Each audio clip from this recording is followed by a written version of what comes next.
And now to the continuing debate over the government's role in the economy and the decisions taken in the aftermath of the financial crisis. Earlier this week, we aired a conversation with David Stockman, a businessman and former White House budget director, whose book focused on the dangers of too much intervention. Tonight, economics correspondent Paul Salmon gets a different perspective, part of his ongoing reporting, making sense of financial news. We recently interviewed former Reagan budget chief and private equity dealmaker David Stockman about his provocative bestseller, The Great Deformation, in which he argues that America's economic system is busted, corrupted by debt, crony capitalism, and government meddling. Case in point, the bailouts during the crash of 2008. We basically made a mockery out of free markets and financial discipline, and we'll never come back. But of course, Stockman's verdict has its share of critics, including the prodigiously well-read Nobel Prize winning economist Paul Krugman. A New York Times opinion piece by Stockman drew several written retorts from Times columnist Krugman. In one, he called Stockman a cranky old man. We asked Krugman to respond to Stockman at greater length. First, to the idea that we should have let foundering financial firms simply fail in '08. But that risked doomsday, Krugman said. Destroying the world is not something you want to do by mistake. Unfortunately, what we've learned from 150-plus years of history is that financial crises left unmanaged, unfought, can produce mass suffering. I mean, it's been pretty bad, but it could have been much, much worse than it was. Is there, in David Stockman's phrase, no economic basis for contagion? That is, the dominoes where one institution goes and all the rest go. You see contagion everywhere. I mean, the great banking crisis of 1930-31 began with the failure of a quite small bank in New York. These domino effects are very, very real. They partly run through the fact that people see a bank run down the street, and so they run the bank at this end of the street. They partly take place because in a banking panic, everybody's trying to sell the same assets, and all those assets collapse in price, and so that companies that were not in financial trouble all of a sudden are in financial trouble.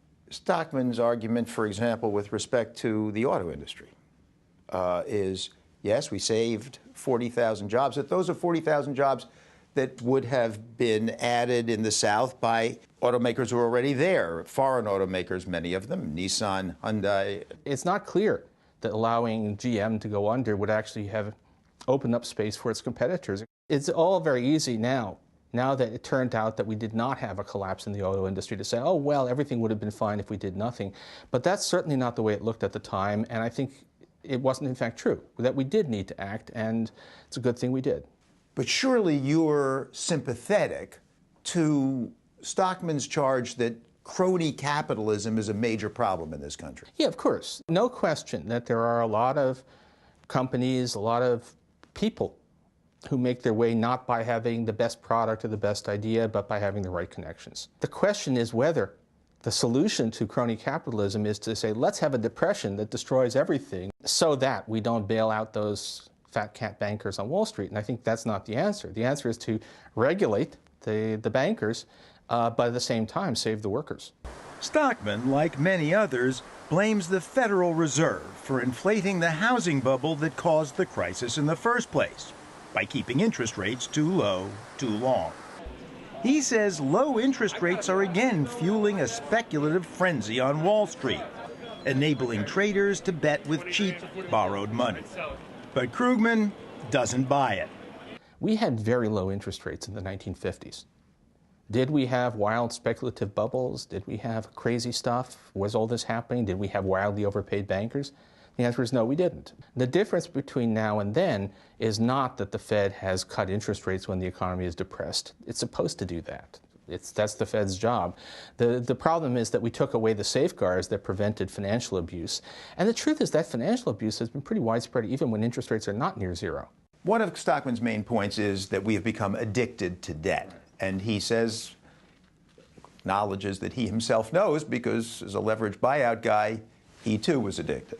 I don't think it's an addiction. Financial sector has a lot of debt, but I think you need to be a little careful because it's a lot of that is just complexity. You have multiple layers, and so money gets lent several times. But we actually don't have a problem with government debt, not yet, but people are worried about the rise. And of course, you can throw around big numbers. The fact of the matter is that the U.S. is a $16 trillion a year economy, and the numbers are not as overwhelming as they sound if you just give the raw number. But there's got to be a point at which we simply are taking on too much debt, no? It's a long ways off. To say that debt is a problem is not to say that renouncing all debt is the way you solve it. And government debt, yeah, I mean, I think that I'll turn deficit and debt hawk once we're out of this depression, but not now. I asked David Stockman, so what happens next? And he says, not Armageddon quite, but more than even cruising for a bruising, right? I mean, that the stock market cannot sustain itself, that interest rates cannot stay this low. The argument is supposed to be that the Fed is printing all this money to keep interest rates low, but then isn't the price of printing too much money supposed to be inflation?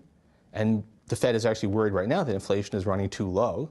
So where's the inflation? Where is the limit? What's unsustainable here? So what do you think happens next? I think eventually the economy spontaneously recovers, unless we screw it up with more and more government austerity, and unless we have a really major crisis. It's a dangerous world always, but my sort of central forecast is of a slow, grudging, much too late recovery, but eventually a recovery.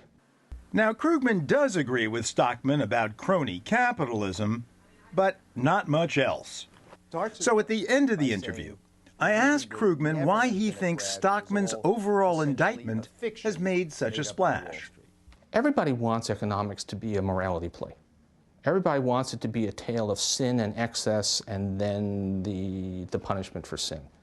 And this notion that we had a bubble, we had runaway stuff, we had bankers run wild, therefore the economy must suffer a sustained slump, and anything you do to mitigate that is somehow enabling the sin and we will pay for it.